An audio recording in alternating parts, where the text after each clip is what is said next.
Hey there, welcome back to our channel. Today we're diving into the fascinating world of ancient Rome and the seriously crazy laws that people had to deal with. Brace yourselves because some of these are just plain unbelievable. 9. Women forbidden from crying at funerals. Picture ancient Rome, where funerals were like really important events. The more people crying, the better. But get this, women were told they couldn't cry. Instead, they had to hire folks to fake cry for them. It got so crazy that they had to make a rule saying no one could cry at all. Can you believe that? So, at these Roman funerals, instead of real tears, they had people pretending to cry. It became a big mess. The fake crying got so good that it was hard to tell who was actually sad. The folks who were supposed to be comforting the family ended up making things even weirder. To fix this, they decided to stop everyone from crying altogether. The idea was to make things real again, but it turned out to be a strange solution. Picture a funeral where everyone is just quiet, no tears allowed. It shows how trying to control how people express their feelings can lead to some really odd situations. Ancient Rome sure had some wacky funeral rules. 8.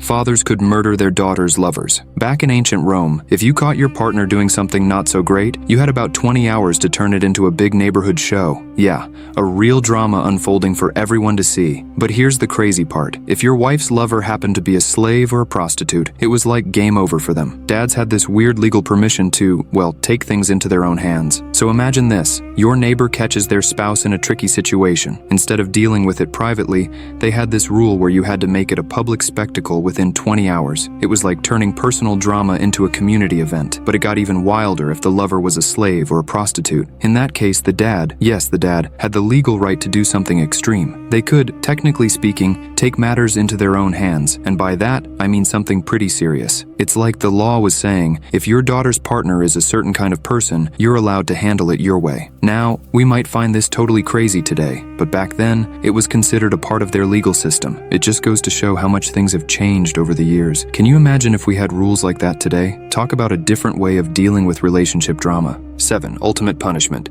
See Adventure with Animals. In ancient times, if someone did something really bad like killing their own dad, that's called patricide, they faced a punishment that was, well, beyond intense. It's like the ultimate penalty, and it involves a wild adventure at sea with some pretty unusual companions. So, here's how it went down. The person who committed patricide would first be blindfolded, meaning they couldn't see a thing. Then, they'd get beaten up, which is already pretty harsh. But wait, it gets even crazier. They'd be thrown into a sack, and guess who would be in there with them? A snake, a dog, an ape, and a rooster. Yeah, you heard that right. It's like a super scary and bizarre group of animals. After that, they'd seal up the sack and throw it into the sea. Can you imagine how terrifying that must have been? It's like a punishment straight out of a really dark and creepy story. The combination of being blindfolded, beaten, and then thrown into the sea with a bunch of animals, it's seriously gruesome. This ancient penalty shows just how extreme punishments could be back then. It's like they wanted to make sure that anyone even thinking about doing something really wrong would be scared out of their minds. Thankfully, we don't have punishments like this today. Can you imagine if we did? It's definitely a good thing that times have changed. 6.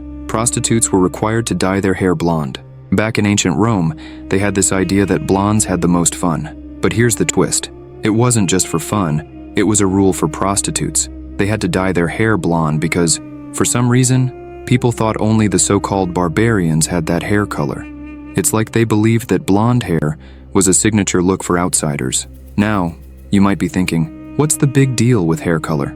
Well, Roman women weren't too happy about it. They got jealous, thinking that the blonde hair was getting all the attention. So, guess what they did? They went to some pretty extreme lengths when it came to hair-related antics. Imagine this, a bunch of Roman women, not wanting to be outdone, trying all sorts of things to stand out. They probably experimented with different hairstyles, colors, and who knows what else, just to make sure they could compete with the blondes. It's like a beauty competition but with a twist. This whole blonde hair trend in ancient Rome wasn't just about looks. It stirred up some serious competition and maybe a bit of drama too. People were going to great lengths, all because of this idea that blondes were having more fun. It's funny how something as simple as hair color could cause such a stir in those times. Thankfully, today, we've got a lot more freedom to choose our hairstyles without worrying about some ancient rules.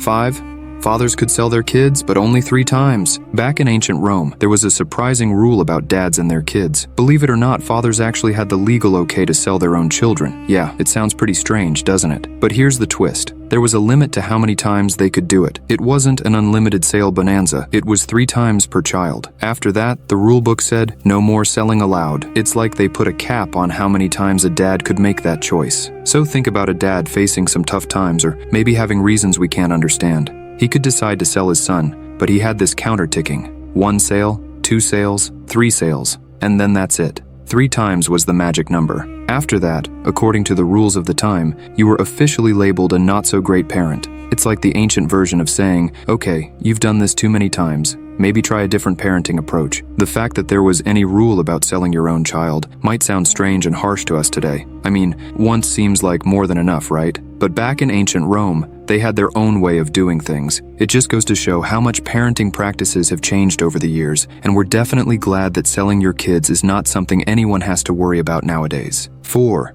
Women had to leave home 3 days each year or become property. In ancient Rome, there was this interesting rule for women. If they didn't want to be treated like their husband's property, they had to do something a bit surprising: disappear for 3 days every year. Yes, you heard that right. It was like an annual vanishing act to keep some freedom. If they didn't follow this tradition, well, it meant becoming almost like an object owned by their husband. Pretty intense, huh? Imagine being a Roman wife, knowing that you had to plan this 3-day escape just to maintain some independence. It's like having this set time each year when you had to leave home and go off the radar. Maybe some women looked forward to it as a way to break free for a while, but for others, it could be a challenging tradition to uphold. The consequence of not doing this disappearing act was pretty tough, being treated like property. In a way, it was like saying, hey, if you want to avoid being treated as something owned, you've got to take this annual break. It's a bit strange to think about how something as simple as leaving home for a few days could have such a big impact on how women were treated. This ancient practice is a reminder of how different things were back then. Nowadays, we're lucky that relationships and freedom aren't tied to these kinds of rules. Women can make choices without having to perform disappearing acts, and that's definitely a good thing. 3. Struck by lightning. No burial for you. In ancient Rome, if someone got struck by lightning, it was like Jupiter, the big god, saying, "You're out of here." It was seen as a super serious sign, and if your friend happened to be the unlucky one, well, tough luck. There were some strict rules about what you could do. First off, there was a limit on how you could handle the situation. You couldn't lift the body above the knees. It's like they believed that the lightning strike left some kind of powerful mark, and moving the body too much was a big no-no. So you had to be careful about how you dealt with things. And burying the person? Nope, that was off the table too. It wasn't like the usual burials. Lightning-struck folks had a different set of rules. Instead of a regular burial, you had to make sacrifices to Jupiter, the god of the sky and thunder. It's like they believed that giving something up to Jupiter was the price you had to pay for breaking this rule about lightning strikes. Imagine living in a time when a lightning strike wasn't just a natural event, but had all these special rules attached to it. It shows how people in ancient Rome thought that certain things were way beyond normal, and they had to follow these rituals to make things right again. Thankfully today, we have a much different understanding of lightning and don't have to worry about making sacrifices to appease the gods after a thunderstorm. 2. Suicidal people could apply to the Senate for permission. In ancient Rome, if life became too overwhelming, there was a quite dark and unusual option available. You could actually send a request to the Senate asking for permission to end your own life. It sounds pretty extreme, right? But that was a thing. So here's how it worked. If you found yourself in a really tough spot and wanted to choose the path of ending your own life, you could file a petition with the Senate. You'd have to explain your reasons, and if the Senate agreed that your situation warranted it, they would give you the green light. But here's where it gets even darker. If your request was approved, they didn't just send you on your way. They handed you a complimentary bottle of poison. Just think about that for a moment. Instead of providing support or help for people going through tough times, the system had this kind of approval process for ending one's own life.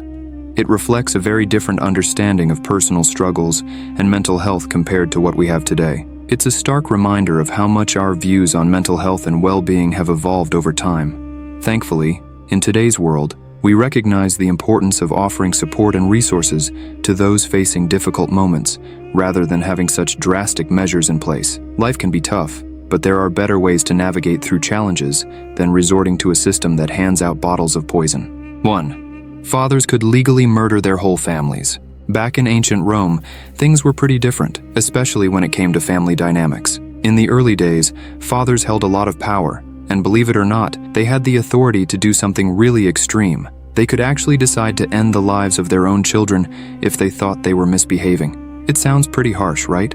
Thankfully, as time went on, this practice changed, and there were new rules in place. However, there were still a few exceptions. Even though fathers didn't have the outright power to straight up end their kids' lives anymore, there was this specific condition. Fathers retained the right to do so, but only if their sons were convicted criminals. So, picture this. If a son was found guilty of a serious crime, the father still had this unusual authority to make a life-ending decision. It wasn't a common thing, but it existed as this exceptional rule. It goes to show just how different ideas of authority and punishment were in ancient times compared to today. Today we're grateful that our understanding of justice and parenting has evolved. The idea of fathers having the power to end their children's lives for misbehavior seems extremely harsh to us now. It's a good reminder of how much our views on family, discipline, and justice have changed over the years. Can you believe these wacky laws? Ancient Rome, you were wild. If you enjoyed this trip through history, hit that like button, subscribe for more content, and tell us in the comments which crazy Roman law blew your mind the most. Until next time, stay curious.